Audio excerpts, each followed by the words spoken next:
Parce que parfois, on nous pose des questions et on n'a pas forcément les réponses. Mais oui, des questions d'impermanence, on va dire. C'est vrai qu'on est... À 53 ans, Jean Dujardin brise enfin le silence et révèle ce que Marion Cotillard lui a fait pendant la course effrénée aux Oscars. Une confession rare qui surprend et captive à la fois. Dujardin, symbole du cinéma français à l'étranger, partage un moment intime de sa carrière qui éclaire d'un jour nouveau sa réussite phénoménale. Avec Cotillard, sa partenaire de renom, ils incarnent la quintessence du talent français. L'élégance d'une époque révolue mêlée à une modernité éclatante. Leur film commun, Les Petits Mouchoirs et Nous finirons ensemble, ont déjà marqué les spectateurs, mais cette anecdote dévoile une dimension personnelle et inattendue de leur relation. En 2012, au cœur de la campagne promotionnelle pour The Artist, Dujardin est épuisé. Le marathon des interviews, des déplacements et des pressions pour séduire les votants de l'Académie américaine l'éprouve au point de le pousser à envisager l'abandon. C'est alors que Marion Cotillard intervient. Dans une interview accordée à lui, l'acteur raconte « Elle m'appelle et me dit qu'elle sait exactement où j'en suis. Elle sait que je n'en peux plus et que je n'ai plus envie. » Un moment d'humanité pure où le soutien sincère d'une collègue transforme l'épuisement en énergie nouvelle. Son conseil simple mais puissant « Amuse-toi pour la dernière ligne droite. » Dujardin suit ce conseil à la lettre et le résultat est historique. Il remporte l'Oscar, triomphant devant le public américain et les yeux du monde entier. Cette confidence met en lumière non seulement la complicité discrète entre deux icônes du cinéma français, mais aussi la force de l'encouragement dans les moments cruciaux. Derrière le glamour et les statuettes, il y a ces gestes subtils, ces paroles qui changent le cours d'une carrière et laissent une empreinte indélébile dans l'histoire du cinéma. Jean Dujardin raconte que ce moment avec Marion Cotillard n'a rien de superficiel. Il décrit l'appel avec une précision qui fait presque sentir l'intimité de la conversation. Le ton calme, la justesse des mots, ce mélange de complicité et de lucidité. À cet instant précis, Dujardin réalise qu'il n'est pas seul dans cette course effrénée vers la reconnaissance internationale. Les encouragements de Cotillard, loin d'être une simple politesse, deviennent un catalyseur, une bouffée d'air dans un tunnel interminable de pression médiatique et de nuit blanche. Chaque mot qu'elle prononce semble alléger le poids de l'enjeu, comme si elle retirait une partie du stress accumulé au fil des interviews, des dîners et des apparitions publiques. Le récit de Dujardin prend une dimension presque cinématographique lorsqu'il décrit la suite. Transformé, il décide de se réapproprier le plaisir de l'instant, de jouer, de retrouver la joie qui l'a poussé vers le métier d'acteur. Il se remémore les séances de répétition, les déplacements entre Los Angeles et New York, les passages sur les plateaux télé, et comment, à chaque fois, le conseil de Cotillard résonnait dans sa tête. Amuse-toi pour la dernière ligne droite. C'est ce basculement mental, cette capacité à inverser le stress en énergie qui marque le tournant de sa carrière. Dans son interview, Dujardin confie que cette influence discrète de Marion Cotillard n'est pas isolée. Elle incarne pour lui un modèle d'intelligence émotionnelle, de lucidité, dans un milieu où les vanités et les tensions peuvent étouffer les plus talentueux. Elle lui montre qu'au-delà des projecteurs et des tapis rouges, la solidarité entre artistes, le soutien silencieux mais précis, peut faire basculer une destinée. Chaque détail compte.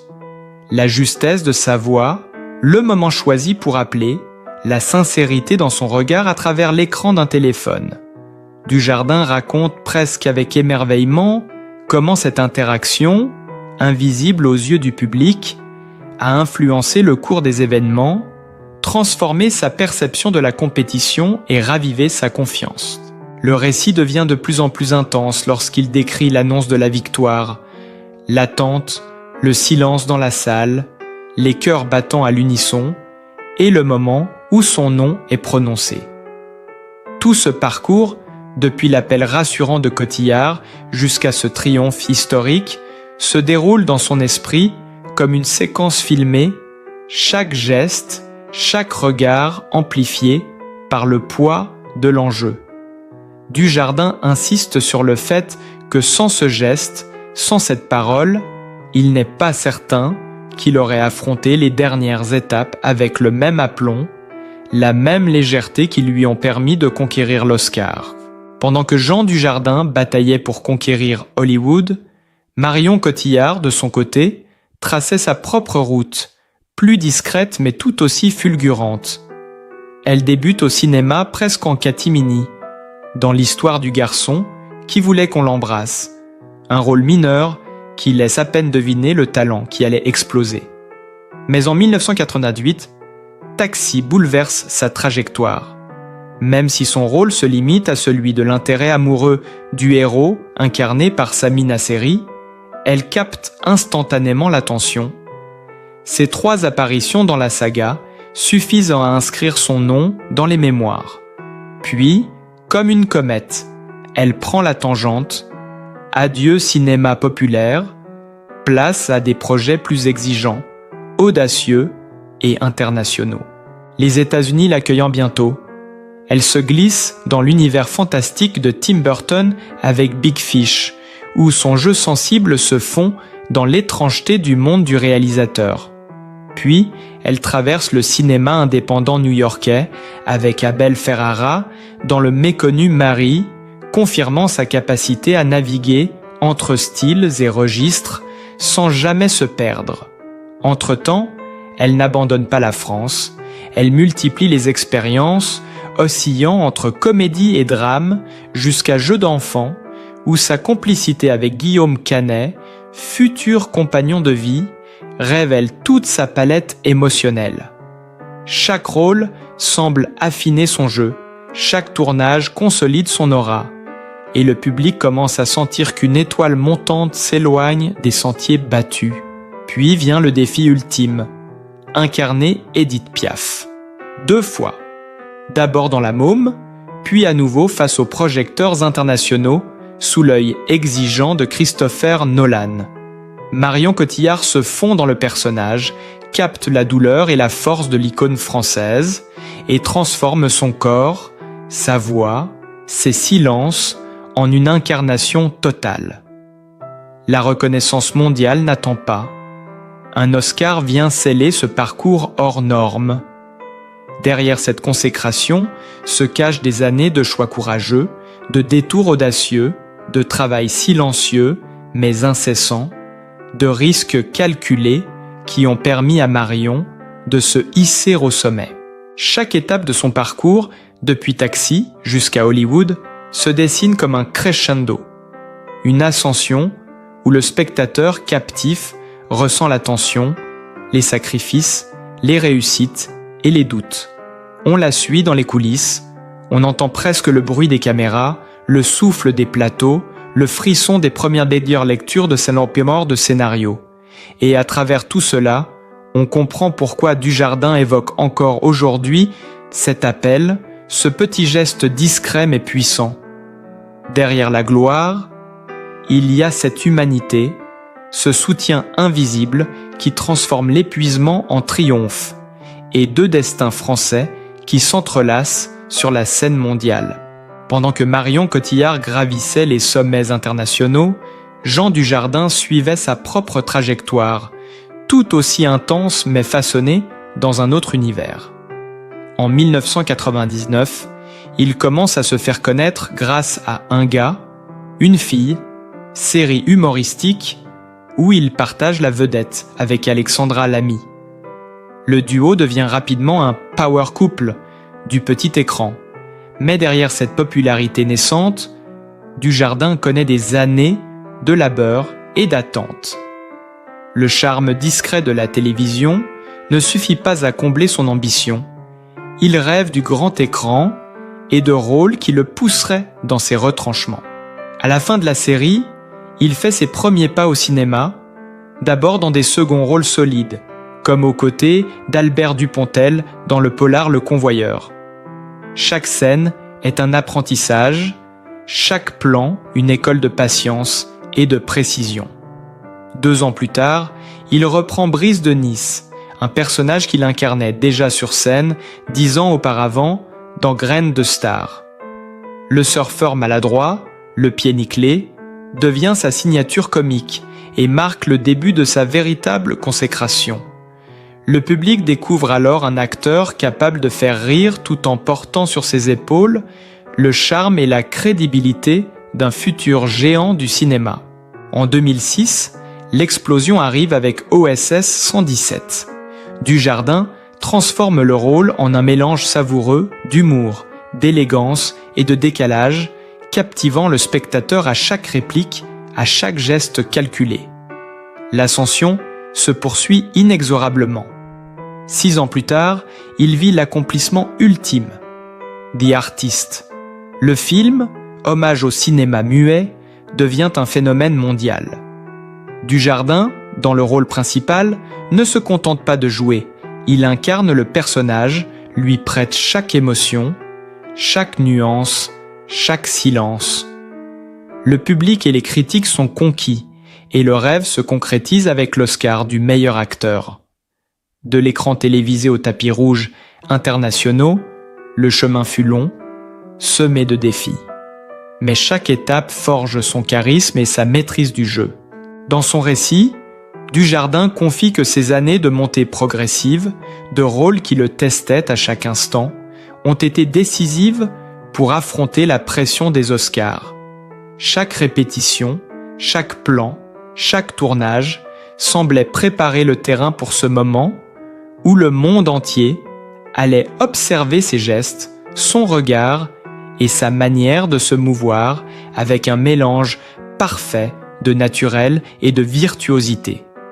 Et au cœur de ce marathon, l'appel discret mais crucial de Marion Cotillard devient le pivot, ce fil invisible reliant 2 parcours extraordinaires qui se croisent au sommet de la gloire.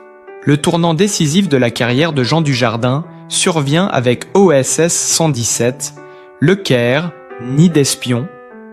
Dès la première scène, le spectateur est happé par son jeu, un équilibre parfait entre comédie subtile et charisme irrésistible. Dujardin incarne Hubert Bonisseur de Labatte avec un naturel déconcertant. Ses gestes précis, son regard espiègle et son phrasé impeccable transforment chaque réplique en un petit bijou de comédie. On le voit traverser les décors exotiques du Caire comme s'il en était le maître, chaque plan capturant son humour pince sans rire et sa capacité à faire sourire sans jamais sombrer dans la caricature. Les critiques s'extasient, le public rit aux éclats et l'image de l'acteur change radicalement. Il n'est plus seulement le visage populaire du petit écran, il devient un symbole du cinéma français moderne, capable de tenir un film entier sur ses épaules. Le succès de OSS 117 ouvre la voie à d'autres projets ambitieux, mais rien ne prépare le monde à The Artist. Quand Dujardin accepte le rôle principal, il s'immerge totalement dans l'univers du cinéma muet. Un défi inédit pour un acteur habitué au dialogue et aux expressions contemporaines. Chaque mouvement, chaque regard, chaque sourire doit transmettre l'émotion sans le secours des mots. Les scènes s'enchaînent dans un rythme presque hypnotique. Dujardin glisse sur le tapis de danse, mime la surprise, la joie ou le désarroi avec une précision incroyable. Dans les coulisses, on raconte qu'il répète inlassablement chaque geste, chaque plan, jusqu'à ce que tout semble naturel, presque instinctif. Le film, tourné en noir et blanc, amplifie l'intensité de sa performance. Les spectateurs sont captifs, fascinés par ce comédien qui réinvente le langage silencieux de l'écran. À chaque projection, les émotions montent crescendo. des rires aux larmes. Chaque sentiment est palpable. C'est ce mélange de modernité et d'hommage au cinéma classique qui fait de The Artist un phénomène international. La consécration ne tarde pas. Le regard du monde entier se pose sur Dujardin. Et l'Oscar du meilleur acteur devient l'évidence finale d'un parcours construit patiemment, jalonné de défis relevés et de personnages mémorables. Dans ses œuvres, Dujardin ne se contente pas de jouer. Il vit chaque rôle, immergeant le spectateur dans un récit où humour, élégance et sensibilité se mêlent en permanence. Le spectateur hypnotisé ressent l'énergie de l'acteur comme si elle traversait l'écran, rendant chaque instant unique et inoubliable et transformant le cinéma français en un spectacle à couper le souffle. Avant de briller sous les projecteurs et de décrocher un Oscar, Jean Dujardin connaît une enfance loin des feux de la rampe. Né dans une famille modeste, il grandit dans une banlieue où chaque journée est un mélange de défis et de petites joies. Les rues Petit-Saumur qu'il parcourt à vélo, les terrains vagues où il joue avec ses camarades deviennent les premiers décors de son imagination et, sans qu'il le sache encore, les prémices de sa future carrière d'acteur. Ses parents, travailleurs acharnés, lui transmettent la valeur de l'effort, mais la vie n'est pas tendre. Les finances serrées, les responsabilités précoces et la nécessité d'apprendre à se débrouiller dès le plus jeune âge forgent son caractère. À l'école, Dujardin se distingue moins par les notes que par son sens de l'observation et son humour inné. Les enseignants remarquent un garçon capable de faire rire toute la classe, de transformer un incident banal en petite scène improvisée. Ces moments, parfois anodins, révèlent son talent naturel pour captiver un public, même réduit à ses camarades de classe. Les week-ends, il se réfugie souvent dans les films et les séries télévisées, fasciné par ces histoires qui lui permettent d'échapper quelques heures à la rigueur de son quotidien. Déjà, il ressent cette attraction irrésistible pour la caméra et l'art de raconter. Un désir qu'il peaufine dans le secret de sa chambre, répétant des dialogues imaginaires, mimant des personnages qu'il observe dans les films. La vie familiale, bien que chaleureuse, n'est pas exempte de difficultés. Jean apprend très tôt la patience et la persévérance. Il accompagne ses parents dans leurs tâches quotidiennes, s'initie à des petits boulots pour compléter l'argent de poche et découvre l'importance du travail et de la discipline. Mais ces épreuves ne l'entravent pas. Au contraire, elles cultivent son sens de l'humour et sa capacité à transformer les obstacles en énergie créative. Les dimanches sont consacrés à la culture populaire. Cinéma, bande dessinée, spectacles locaux. Chaque sortie est une leçon, chaque rencontre avec un artiste ou une histoire captivante laisse une empreinte durable dans son imaginaire. C'est aussi durant cette période qu'il commence à observer et à imiter les gestes, les expressions et les voix des autres, développant une palette qui sera plus tard sa signature. Dans la cour de récréation, il se transforme, devient tour à tour le héros intrépide, le clown maladroit ou le rival exubérant. Chaque imitation est un entraînement, chaque rire gagnait un encouragement à persévérer. On sent déjà poindre cette capacité à incarner des personnages avec authenticité, à mêler humour et émotion, qualité qui fera sa force sur grand écran. Malgré les difficultés financières et la rudesse d'une enfance marquée par la modestie, Jean Dujardin développe une résilience impressionnante. Les moments de doute ou de découragement sont nombreux, mais sa curiosité et sa soif de créer le maintiennent en mouvement. Les livres, les films, les échanges avec des amis et des enseignants attentifs deviennent ses refuges, ses laboratoires d'expérimentation. Il observe le monde avec acuité, note mentalement chaque détail de caractère, chaque attitude singulière, préparant sans le savoir les fondations de son art futur. Même dans les situations les plus simples, une dispute entre voisins, une scène de rue ou un incident familial, Dujardin trouve matière à observation, à rire ou à émouvoir. Cette capacité à transformer la réalité en matière artistique devient sa force, et c'est là, dans cette enfance marquée par la modestie, mais aussi par la richesse des expériences humaines, qu'il forge sa capacité à captiver un public et à créer des personnages inoubliables.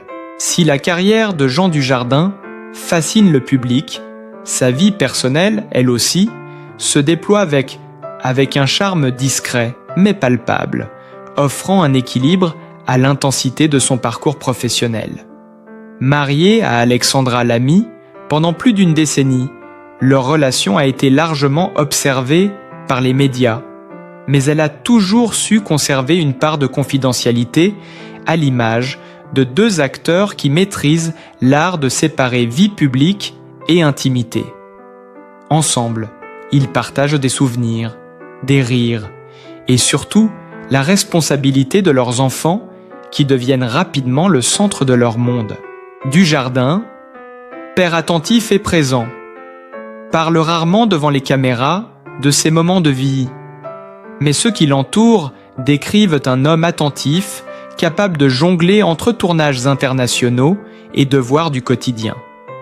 Les scènes de jeu avec ses enfants, les promenades dans les parcs parisiens, les après-midi consacrés aux histoires et aux rires en famille, composent un tableau intime, loin des projecteurs, où l'acteur retrouve une énergie renouvelée pour affronter les défis de sa carrière.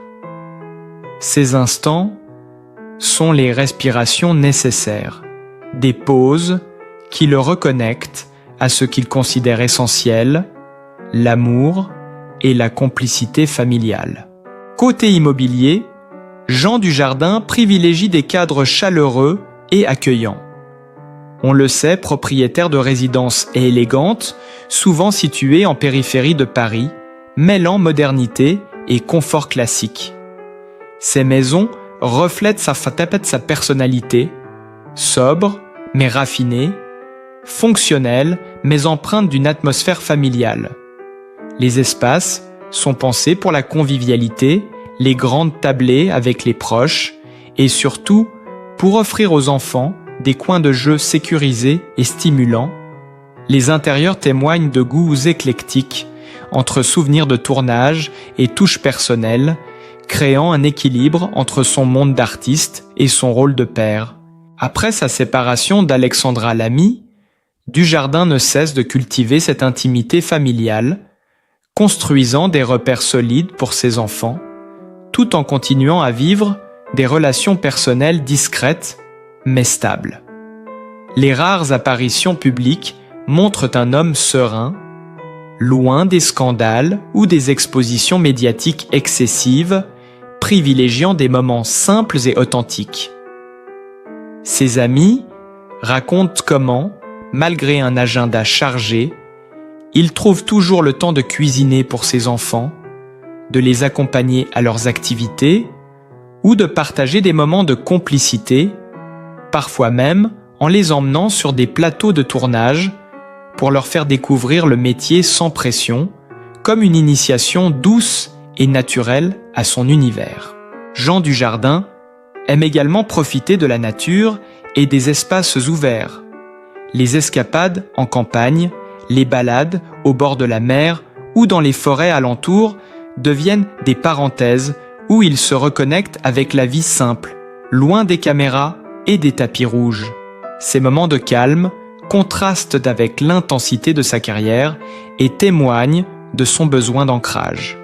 La maison devient alors plus qu'un lieu de vie, un refuge, un espace où chaque objet, chaque souvenir raconte une partie de sa vie, de son enfance, à son rôle de père et d'homme comblé, créant une bulle où l'on sent la sérénité et la joie de vivre.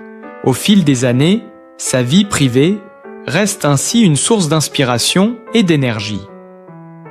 Les anecdotes sur les repas en famille, les activités partagées ou les éclats au ractat de rire avec ses enfants illustrent un quotidien rythmé par l'amour et la complicité, tout en préservant le mystère qui entoure un homme devenu icône mondiale. On perçoit clairement que, derrière l'acteur charismatique capable de captiver le public international, se cache un père attentif, un compagnon fidèle et un homme qui construit sa vie autour de repères solides, mêlant intimité, confort et simplicité, tout en maintenant un équilibre entre célébrité et normalité. Jean Dujardin n'est pas seulement une star du cinéma, c'est un homme dont le parcours inspire et touche profondément. De ses débuts modestes à son ascension fulgurante sur les plus grandes scènes internationales, il a su garder une humanité rare, une simplicité et un humour qui le rendent proche de chacun de nous. Derrière les projecteurs, derrière les Oscars et les tapis rouges, il y a un père aimant, un compagnon attentionné, un homme qui sait équilibrer carrière et famille avec une discrétion admirable. Ses moments de complicité avec ses enfants, ses souvenirs d'enfance, ses anecdotes personnelles révèlent un côté tendre et authentique qui nous rappelle que la célébrité ne doit jamais faire oublier l'essentiel, les liens, l'amour et le partage. En découvrant son histoire, on ressent à quel point la persévérance, le courage et la générosité peuvent transformer une vie, même face aux obstacles. Chaque sourire de Dujardin, chaque geste attentionné, chaque parole sincère nous invite à admirer non seulement l'artiste, mais l'homme derrière l'écran. C'est un exemple de résilience, de talent et d'humanité, un modèle à célébrer et à encourager. Alors si vous aussi vous êtes touché par son parcours et son authenticité, n'hésitez pas à manifester votre soutien. Likez cette vidéo pour montrer votre admiration, partagez-la avec vos amis pour que d'autres découvrent cette histoire inspirante et abonnez-vous à notre chaîne pour ne rien manquer des récits fascinants de vos stars préférées. Ensemble, célébrons Jean Dujardin, applaudissons son talent et continuons à suivre son incroyable aventure avec cœur et passion. Chaque geste compte, chaque soutien fait une différence et chaque partage permet à son histoire de toucher encore plus de monde